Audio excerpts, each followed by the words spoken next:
I think happiness comes from somewhere, and happiness comes from somewhere sad too, because if you're never sad, then you don't know what it is to be happy. You and I, strangers, perfect pretenders. We're falling head over heels. Hi, my name is Sigrid, and this is my 5 essential tracks. So there's one song I've been listening a lot to lately, and that is Troye Sivan and Lauv. Is it Lauv? But anyways, their song, I'm So Tired. I really like it. It was pretty immediate the first time I listened to it. Very catchy, good top line, good work. You can hear that they've been very precise in the studio, and I love that. It's just very sleek pop. I'm so tired of love songs, tired of love songs, tired of love songs, tired of love. Just wanna go home, wanna go home, wanna go home. He's great. And also, he's worked a lot with Oscar Holter. Oscar Holter and I and Emily Warren, we did Don't Feel Like Crying.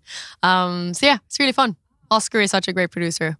So yeah, it's fun to hear that he does, Troye Sivan. It varies how I find new music. So either my band shows me new music, my family, friends, or I go on New Music Friday, I go on the release radar, what it's called. I just search for things I've heard, or often I Shazam too. If I hear it on, like in a cafe, or if I watch a series or something and I like the song, yeah. I'm always looking for new music to listen to. So another song that I chose is 1975's It's Not Living If It's Not With You. And that is because we started listening to that with the band. That was the band started showing to me.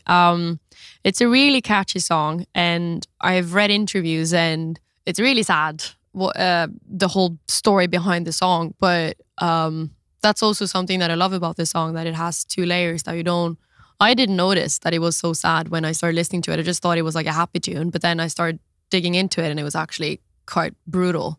And that is very fascinating. And all I do is sit and think about you.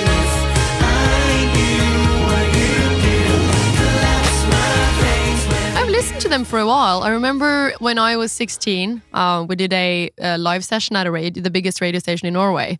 And we did a cover, and then we did Sex by 1975. That was really cool. So I have done a cover of them before, but I think they're really good, yeah. No, I think I have that saying that I like that I want my songs to be surprising and not something you can easily define what is. And I like it when people are surprised by hearing my songs, thinking, oh, I didn't notice that. But yeah, I think I have an urge to try to write it from a positive angle, but still get some bitterness or sadness into it, because then it makes more sense. It's a bit of an emotional range. I think happiness comes from somewhere, and happiness comes from somewhere sad too, because if you're never sad, then you don't know what it is to be happy. So I just think all of those emotions are mixed and connected somehow. So another song that I've been listening a lot to is Graham Nash, Better Days, because it reminds me of my family. Because my dad, he is the biggest Neil Young fan. So I've grown up listening to Crosby, Stills, Nash and Young. I've seen Neil Young play 5 times. Big fan, probably seeing him this summer too. And then again, I was on Spotify and randomly searching for new music, and then I found Graham Nash in this song, and I thought it was really cool. I love the harmonies on the chorus, it's great. And it's just good to hear a good classic tune. Not a lot of production going on, it's just sounds like they're just having fun in the studio, and I think that's a great energy too. when your love has moved away, you must face yourself and you must say, I remember better days. I had my period of not listening to anything else than just pop music. And I didn't understand my parents' music taste, but my mom is a huge fan of Johnny Mitchell, dad on Neil Young, played a lot of Chet Baker, and we always play that like when we were eating dinner or breakfast, but I didn't really appreciate it until high school. But now I love it, and now I listen to it if I'm a bit homesick. So Lady Gaga's new film with Bradley Cooper, A Star Is Born, is such a good movie. I love it. Look What I Found is one of my favorite songs, and I think it's such a cool part of a movie too. But look what I found, somebody who loves me. Look what I found, somebody who carry around a piece of Everyone loves it.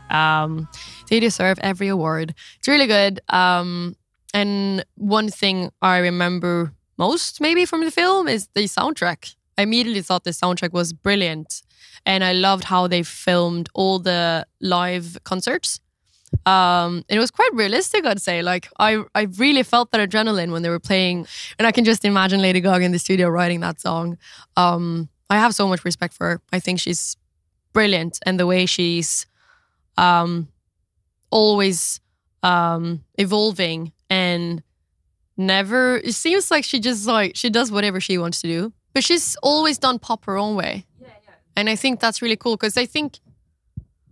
I often get that question of like pop because it seems like pop has some sort of bad reputation, which I find really weird because I think pop is such a broad genre and you can do anything in between in it. But when it comes to, for instance, look what I found. It's a pop song, but the production leans towards other genres. But that's what is so exciting with pop because you can take inspirations from all the other genres and just put it in. I think that's also something I like to do with my songs. My introduction to Bring Me the Horizon, that was through my cousin. My cousin is a huge fan, but I've never really listened to it. But then again, I don't know how I found it, but I found it on a streaming service. I found Mantra, and I remember the intro is pretty harsh. But then the riff comes in and I was like, whoa, this is the best riff in a long while. Mantra.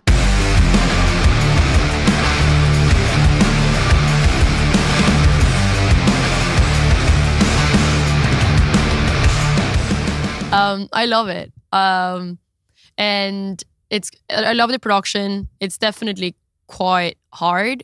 But yeah, I love Mantra. And the funny thing with that is that it is actually a pop song in the like the original song without any production. I think you could do it as a pop song, but the production makes it really, really cool. Yeah, I imagine it must be a lot of fun to watch that at a festival.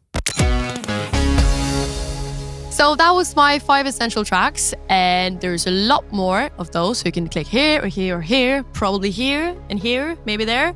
And for me, I have a new album out. It's called Sucker Punch, so you can buy it or stream it or listen to it. And also, we have a lot of shows coming up, so I hope to see you soon. Thanks for watching.